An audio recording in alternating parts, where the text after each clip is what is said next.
The world of food and agriculture has been incredibly chaotic in the past 5 years. We've seen record prices in crops like maize, wheat, and soybeans.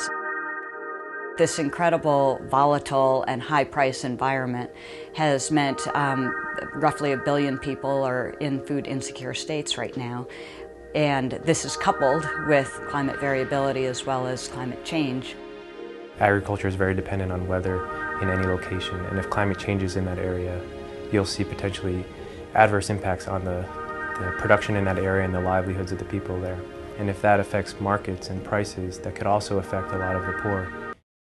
The mission of the Center on Food Security and the Environment is to improve food security around the world. And that means, how are we going to feed 7 billion people now or 9 billion people in the future, and do so without destroying the environment? We're really interested in the global food system as a whole, both on the supply side and the demand side. And what that means is really we try to learn about and work in all of the major regions that exist globally. It's about spending enough time in the countries so that you know the history, the culture, what works, what doesn't work. You have to empower people and put it in their terms.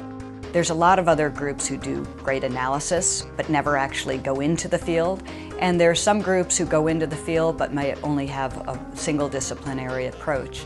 The center is really different in that it is interdisciplinary. What Stanford University is doing is bringing together our disciplines and encouraging us to work together. And in doing so, we don't just focus on understanding the problem, but we focus on trying to find solutions. We often need the help of lawyers, physicians, hydrologists, biologists, ecologists. We have increasingly brought in climate scientists, both from this university and from several others, to help in our work more generally and specifically in Indonesia. In Indonesia, lately we've been working with the government officials on how to actually achieve stable prices in an era of very unstable climate and climate variability.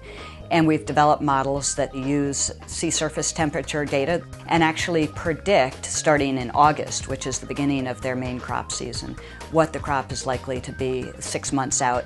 If they know they're going to be several million tons short, they can actually arrange for imports ahead of time.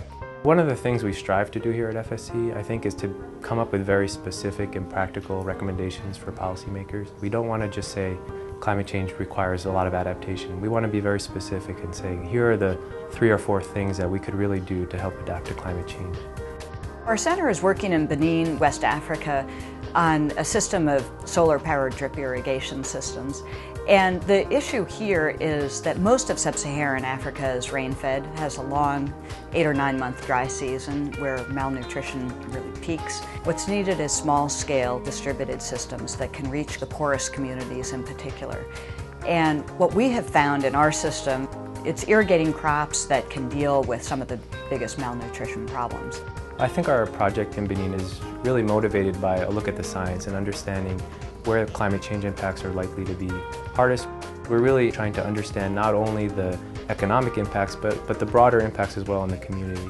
We don't just focus on production agriculture, we really focus on the demand side too. For example, how is the use of crop-based biofuels going to drive up prices? In the United States, we're using 40% of our maize crop in ethanol production.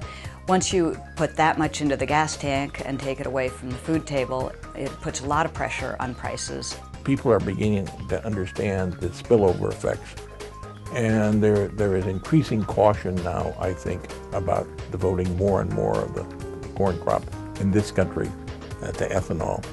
There's really no mistaking the fact that we have some major challenges ahead, and I think understanding the most efficient use of our resources, given that we know resources will be scarce, is really a huge challenge, but it's, I think, in the end, going to be possible if we really devote our energy to it.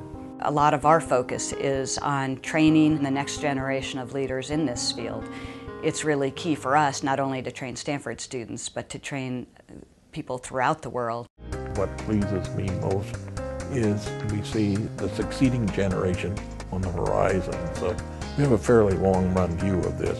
What we're finding is that there are solutions in even some of the most dire situations, and I think that's what keeps us going. The optimism stems from knowing people on the ground, talking to them, having meals with them, because I think this is what the key is. It's going to be people that make a difference, and we're really trying to work with people to help them do that.